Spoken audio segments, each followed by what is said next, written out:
오늘은 사사기 21장 1절에서 12절까지 말씀인데요. 상황을 악화시키는 어리석은 맹세라는 제목으로 같이 함께 말씀을 나누겠습니다. 오늘 본문 말씀을 보면 이스라엘 총회가 베냐민 지파와의 전쟁에서 승리하고 난 이후에 이야기를 기록하고 있습니다. 그런데 오늘 본문의 내용을 보면 이스라엘 총회가 행하는 일들이 과연 하나님의 뜻과 합당한 그런 일들인가, 하나님이 원하시는 방법일까, 이런 의문이 드는 모습을 보게 됩니다. 여러분 1절 말씀을 한번 보겠습니다. 이스라엘 사람들이 미스바에서 맹세하여 이르기를 우리 중에 누구든지 딸을 베냐민 사람에게 아내로 주지 아니하리라 하였더라. 아멘. 전쟁에서 승리한 이스라엘 총회가 다시 미스바에 모였습니다. 이들이 모인 이유는 아마도 전쟁에서 승리한 것에 대한 감사와 또 기쁨을 나누기 위해서였을 겁니다. 그런데 이곳에서 이스라엘 총회가 이상한 맹세를 해요. 우리 중에 누구든지 딸을 베냐민 사람에게 아내로 주지 아니하리라. 이 맹세는 모든 지파가 베냐민 지파를 완전히 그냥 사라지게 하는 어떤 멸절시키겠다라고 하는 의도를 담고 있는 맹세입니다. 미스바에 모인 총회의 모습은 전쟁에 승리한 것에 대해서 감사하고 또 기쁨을 나누는 그런 모임이었는데 그들의 마음에는 아직도 베냐민 지파를 향한 분노가 가득 차 있었다라는 것을 알 수 있습니다. 그래서 전쟁에서 승리하고 베냐민 지파에 속한 모든 성읍들을 완전히 다 멸하고 나서도 여전히 그 분노가 그치지 않아서 결국에는 베냐민 지파를 아예 그냥 한 지파를 없애버리는 그런 잘못된 맹세를 하게 되는 거죠. 전쟁에서 이 베냐민 지파는요 완전히 다 정말 멸망을 당할 만큼 그렇게 아주 집요하게 이스라엘 총회가 베냐민 지파를 멸했습니다. 그래서 결국에는 600명 베냐민 지파 남자 600명만 남고 나머지는 다 정말 다 죽임을 당하는 그런 상황이 벌어지게 된 거죠. 여러분 분명 이 모습은 하나님의 뜻과 전혀 다른 모습입니다. 하나님께서 베냐민 지파를 징계하기 위해서 승리를 허락하셨지 베냐민 지파를 완전히 멸절시키라고 하나님께서 이스라엘 총회에게 승리를 허락하신 것이 아닌데 그런데도 불구하고 이스라엘 총회는 이 베냐민 지파를 향해서 전혀 분노를 멈추지 않는 모습을 계속 보여주고 있는 거죠. 그래서 결국에는 이렇게 베냐민 지파가 한 지파로서의 역할을 완전히 감당하지 못할 만큼의 그런 상황이 돼버리는 거죠. 여러분 하나님을 바르게 섬긴다는 것은요 이렇게 인간적인 어떤 분노를 조절하지 못하는 그런 모습들을 봅니다. 하나님 앞에서 바르게 하나님을 섬기는 자의 모습은요 분노를 조절하는 자의 모습이 되어야 하는 거예요. 오늘 이스라엘 총회의 모습은 분노 조절이 안 돼요. 그들이 품었던 어떤 베냐민 지파를 향한 분노가 조절이 안 되니까 그게 계속해서 분출이 되는 모습을 보여줍니다. 그런데 그 모습이요 하나님 앞에서 선하지 않다라는 거죠. 사실 이스라엘 총회가 베냐민 지파의 전쟁을 치를 때 그 명분은 정의를 행하는 거였습니다. 그렇죠? 악을 멸한다. 우리 이스라엘 총회 안에서 이스라엘 전체 안에서 악을 제거하기 위해서다. 이렇게 이야기하면서 전쟁에서 이제 결국에는 승리하게 된 거잖아요. 그런데 이 공의를 행하는 모습이 결국에는 분노가 조절되지 않아서 공의가 공의로 끝나는 게 아니라 악으로 끝나는 거예요. 하나님 앞에서 바른 정의의 모습은요. 절제되고 조절된 분노를 조절한 모습이 좀 돼야 되는데 이스라엘 총회는 그런 절제된 모습이 없이 그냥 오로지 그냥 분을 다 쏟아내 버리는 그런 지금 모습을 행하고 있다라는 거죠. 이것은 하나님 보시기에 옳지 않은 모습입니다. 하나님이 원하시는 정의는요, 하나님께서 정하신 범위 안에서 이루어지기를 원해요. 인간적인 어떤 분노가 가득 담겨져서 그냥 오로지 그 분노가 다 쏟아지도록 행하는 그런 징계의 모습은 하나님이 기뻐하시는 정의가 아니라는 거죠. 그런데 오늘 지금 이스라엘 총회가 행하고 있는 이 정의는 정의의 선을 넘었어요. 정의의 선을 넘어서 지금 악행을 행하고 있는 모습으로 지금 치닫고 있는 거죠. 이렇게 되면 결국에는요, 아무리 정의로운 일이라고 해도 결국에는 하나님 앞에서 정의롭게 보여줄 수 없다라는 거죠. 하나님은 공의를 행하시기 원하시지 분노에 찬 공의를 원하시는 것은 아닙니다. 그렇기 때문에 우리가 하나님의 사람답게 어떤 바르게 하나님을 섬기는 모습이 되려면 분노를 조절할 수 있어요. 우리가 가지고 있는 어떤 이제 분노가 있습니다. 그런데 그 분노가 때로는 의로운 분노가 될 수 있어요. 이렇게 이제 베냐민 지파 기브아 사람들이 악을 행했을 때 그 악을 진멸하겠다라고 하는 모습은 분명히 하나님 보실 때 의로운 분노입니다. 그런데 그 의로운 분노가 조절이 되지 않으면 악한 분노로 바뀔 수 있다라는 거거든요. 오늘 저와 여러분들이요, 분노를 조절할 수 있기를 바랍니다. 네. 아무리 정의로운 명분을 가지고 분을 냈다라고 할지라도 그게 지나치면 악이 된다라는 거예요. 교회에서도 보면 어떤 잘못된 일들에 대해서 이야기할 때 그것이 처음에는 좋은 의도로 시작이 돼요. 이게 옳지 않냐라고 하는 거죠. 그런데 너무 지나치게 이야기하면 옳은 이야기를 하는데도 불구하고 옳지 않아 보이는 일들이 벌어지게 됩니다. 그래서 가장 중요한 건 우리 안에 분노를 조절할 수 있어요. 그래서 공의와 긍휼과 자비를 담은 분노가 결국에는 하나님 앞에서 선한 모습으로 보여지게 되는 거죠. 여러분 정의를 행하실 때요, 꼭 그 안에 긍휼과 자비를 덮으십시오. 내가 분노를 하더라도 좋은 어떤 의도를 가지고 선한 마음을 가지고 분을 품더라도 그 분을 통해서 어떤 정의를 행하겠다라고 할 때 반드시 그 안에 그 속에 자비와 긍휼을 담은 정의를 행할 수 있기를 소망합니다. 그래야 하나님이 기뻐하시는 정의가 될 수 있습니다. 우리가 한마디 어떤 말을 할 때 그 말 속에 그냥 막 분노가 사무쳐서 분노를 쏟아내는 그런 어떤 말이 아니라 긍휼과 자비를 담아서 겸손하게 이렇게 하면 더 좋을 것 같습니다. 이렇게 이야기하는 것이 오히려 하나님 앞에서 더 선한 모습이 될 수 있다는 거죠. 이렇게 결국에는 분노에 찬 잘못된 맹세를 하니까요. 이스라엘 총회의 이 맹세는 결국 베냐민 지파를 완전히 그냥 멸절시키는 그런 결과를 초래하게 돼요. 그래서 오늘 본문의 내용을 보시면 이런 잘못된 맹세가 있은 이후에 이스라엘 총회가 어떤 일들을 행하는지 한번 보십시오. 2절에서 4절까지 말씀 보겠습니다. 백성이 베델에 이르러 거기서 저녁까지 하나님 앞에 앉아서 큰 소리로 울며 이르되 이스라엘의 하나님 여호와여 어찌하여 이스라엘에 이런 일이 생겨서 오늘 이스라엘 중에 한 지파가 없어지게 하시나이까 하더니 이튿날에 백성이 일찍이 일어나 거기에 한 제단을 쌓고 번제와 화목제를 드렸더라. 아멘. 네. 이스라엘 백성들이요 큰 소리로 울립니다. 울고 있습니다. 그러면서 뭐라고 이야기합니까? 하나님 여호와여 어찌하여 이스라엘에 이런 일이 생겨서 오늘 이스라엘 중에 한 지파가 없어지게 하시나이까 이렇게 이야기해요.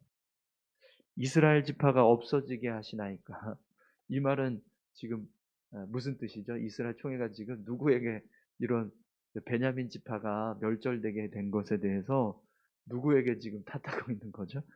하나님을 향해서 이야기하는 거거든요. 마치 하나님이 이스라엘 지파 가운데 이 베냐민 지파를 멸절시킨 것처럼 그렇게 이야기를 해요. 베냐민 지파를 너희가 멸절시켜라 이렇게 명령이라도 한 것처럼 그렇게 하나님을 향해서 이야기하는 거죠. 그런데 하나님은 단 한 번도 베냐민 지파를 이렇게 이스라엘 총회에서 완전히 다 뭐 지워버려라, 삭제시켜라, 뭐 이렇게 말씀하신 적이 없어요. 그냥 예, 그들을 넘겨주시겠다라고 이야기하셨지, 이들을 완전히 멸절시켜라라고 명령하신 적은 없습니다. 그런데도 이스라엘 총회가 사실은 자신들이 행한 가운데 그걸 지금 하나님을 향해서 돌리고 있는 거죠. 그러면서 번제와 화목제를 드립니다. 그럼 여러분 이 번제와 화목제를 하나님께서 기쁘게 받으셨을까요? 우리가 앞에서 세 번째 전투를 치르기 전에 이스라엘 총회가 하나님께 번제와 화목제를 드릴 때의 모습은 금식하면서 회개하면서 드렸습니다. 그런데 지금 드려지는 이 번제와 화목제의 모습은요, 그런 금식이나 어떤 회개의 모습이 없이 오히려 하나님을 탓하면서 하나님께 자신들의 잘못을 하나님을 향해서 돌리면서 지금 번제와 화목제를 드리고 있어요. 그럼 여러분 과연 하나님께서 이 제사를 기쁘게 받으실까요? 당연히 하나님 기쁘게 받으시지 않습니다. 그러니까 이스라엘 총회가 이 번제와 화목제를 드리고 나서도요, 하나님이 어떤 응답도 하지 않아요. 오늘 이제 본문 이후에 내용을 보면 하나님의 음성이 없어요. 이스라엘 총회가 어떤 일을 행하든지 그 속에 하나님께서 개입하시지 않아요. 하나님께서 원하시는 일을 행하지 않으면서 그들이 자신들의 어떤 잘못된 모습들을 회개하지 않고 하나님을 향해서 오히려 탓하는 모습들을 보여줍니다. 그러니까 하나님께서 그들에게 말씀하시지 않는 거예요. 여러분 5절 말씀을 보세요. 이스라엘 자손이 이르되 이스라엘 온 지파 중에 총회와 함께하여 여호와 앞에 올라오지 아니한 자가 누구냐 하니 이는 그들이 크게 맹세하기를 미스바에 와서 여호와 앞에 이르지 아니하는 자는 반드시 죽일 것이라 하였습니다. 아멘. 화목제와 번제를 드리고 나서 이스라엘 총회가 어떤 일을 하냐면 이 전쟁에 참여하지 않은 지파가 있냐 이걸 찾습니다. 우리가 싸우러 나갔을 때 우리와 동참하지 않고 싸우지 않은 사람이 누군지 한번 찾아봐라 이렇게 이야기해요. 왜 이런 일을 했을까요? 자신들이 전쟁에서 전쟁에 이겨서 돌아온 다음에 맹세한 게 있잖아요. 베냐민 지파에게 우리가 절대로 여자들을 주지 말자 이렇게 지금 맹세했잖아요. 이 맹세하지 않은 사람을 찾으려고. 그래야 그 맹세하지 않은 사람들의 여자를 베냐민 지파에게 줄 수 있습니다. 사실은 명분은 이거예요. 우리가 미스바에서 크게 맹세하면서 이 전쟁에 참전하지 않은 지파는 다 이렇게 우리가 반드시 죽일 거다. 이렇게 맹세한 것, 그것 때문이라고 이야기합니다. 그런데 그들이 이후에 행하는 모습을 보면 그게 아니에요. 사실은 자신들이 잘못된 맹세해놓고 그 맹세를 어떻게 하면 해결할까? 그거 고민하다가 이 방법을 찾았다는 거예요. 우리 6절에서 10절까지 말씀을 한번 보시죠. 이스라엘 자손이 그들의 형제 베냐민을 위하여 뉘우쳐 이르되 오늘 이스라엘 중에 한 지파가 끊어졌도다. 그 남은 자들에게 우리가 어떻게 하면 아내를 얻게 하리요? 우리가 전에 여호와로 맹세하여 우리의 딸을 그들의 아내로 주지 아니하리라 하였도다. 또 이르되 이스라엘 지파 중 미스바에 올라와서 여호와께 이르지 아니한 자가 누구냐 하고 본즉 야베스 길르앗에서는 한 사람도 진영에 이르러 총회에 참여하지 아니하였으니 백성을 계수할 때 야베스 길르앗 주민이 하나도 거기 없음을 보았습니다. 회중이 큰 용사 12,000명을 그리로 보내며 그들에게 명령하여 이르되 가서 야베스 길르앗 주민과 부녀와 어린 아이를 칼날로 치라. 아멘. 네. 여러분 이스라엘 총회의 이 행동이 옳게 보이십니까? 네. 여러분 야베스 길르앗 사람들이 지금 이 전쟁에 참전하지 않았어요.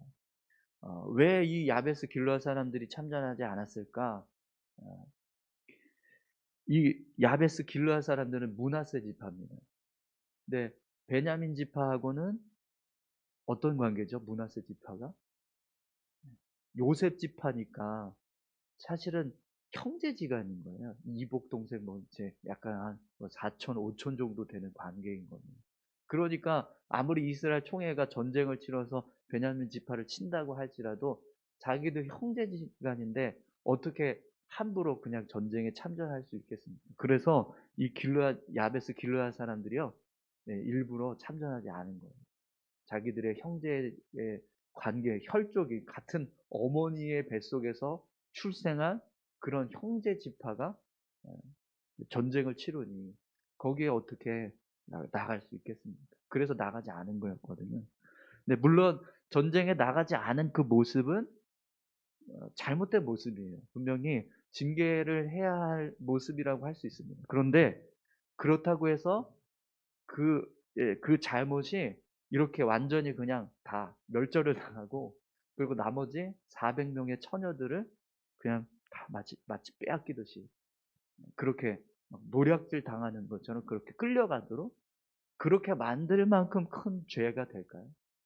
근데 지금 이스라엘 총회는요.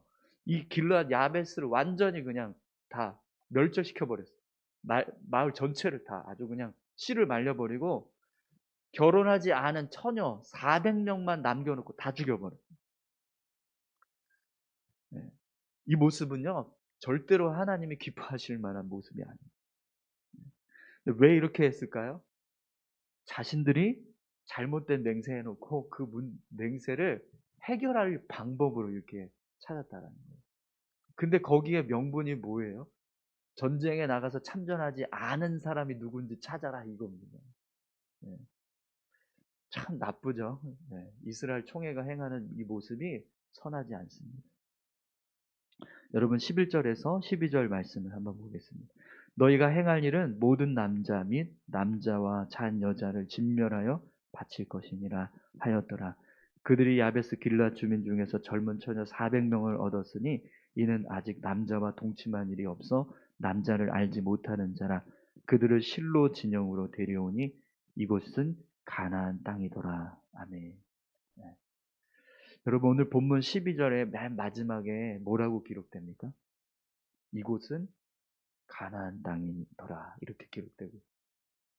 여러분 왜 이렇게 본문이 이 내용으로 끝났을까요? 지금 이 벌어지는 일들이요. 가나안 땅에서나 볼 법한 일이라는 거예요. 이스라엘 진영 사람들이 이스라엘 지파 사람들이 행하고 있는 일들인데 이게 지금 가나안 민족이 행할 법한 일들이 일어나고 있다는 거예요. 이곳이 가나안 땅이더라. 이스라엘 사람들이 살고 있지만 그냥 그 땅이 가나안 땅인 거예요. 하나님 보실 때는요. 이스라엘 백성이 아닌 거예요. 그냥 가나안 민족이 행하고 있는 일과 똑같은 일이 벌어지고 있다는 거예요. 여러분 자신들이 잘못된 맹세를 했으면 하나님 앞에 우리가 분노에 사무쳐서 잘못 맹세를 했습니다. 용서해 주십시오. 우리가 이 맹세를 깨더라도 하나님 저희들을 용서해 주십시오. 공유를 베풀어 주십시오. 이렇게 하면서 회개하고 그 맹세를 깨는 게 그 문제를 해결하는 건데 지금 이스라엘 총회는요. 자기들이 맹세했다고 이 맹세는 절대 깰 수 없다. 맹세 깨면 우리가 죽기로 결심하지 않았느냐. 그러니까 우리 맹세는 깰 수 없다. 대신에 이 맹세 때문에 벌어진 베냐민 지파를 완전히 다 잃어버리게 생겼는데 그럼 어떻게 문제를 해결할 거냐? 그래서 자구책으로 지금 찾은 게 야베스 길르앗을 치는 거예요. 그래서 거기서 400명의 처녀를 빼앗아 오는 거죠. 근데 그 모습은 절대로 하나님이 기뻐하시는 모습이 아니에요. 아, 그럼 왜 이렇게 이런 일들이 계속 연거퍼서 벌어지게 될까요? 이들이 전쟁에서 두 번 패할 때 하나님 앞에 회개했잖아요. 세 번째 전투에서는 금식하면서 하나님의 어떤 자신들의 잘못된 모습들을 회개하고 하나님 앞에 나아가겠다라고 했던 이제 그런 돌이킴의 모습이 있었는데, 근데 이 모습이 전쟁에서 패한 것 때문이었다라는 거예요. 어떤 계속해서 신앙을 지켜오고 하나님 앞에서 바르게 세워가면서 믿음을 바로 세워갔던 그런 신앙의 모습에서 나온 게 아니라 두 번 전쟁에서 패하니까 그럼 우리가 어떻게 이게 지금 전쟁에서 승리할 수 있을까 생각해 보니까 우리가 하나님 앞에서 범죄한 것 있지 않냐. 그러니 그 문제를 해결하기 위해서는 하나님 앞에 회개해야 된다. 이래서 나온 거라는 거죠. 그러니까 이게 그냥 평상시에 이렇게 쌓아왔던 신앙의 모습에서 나온 행위가 아니라 위급하니까, 다급하니까 생긴 어떤 그런 자고책이라는 거예요. 예. 그러니까요, 전쟁에서 승리하고 나온 이후부터 벌어지는 일들은요, 또 똑같습니다.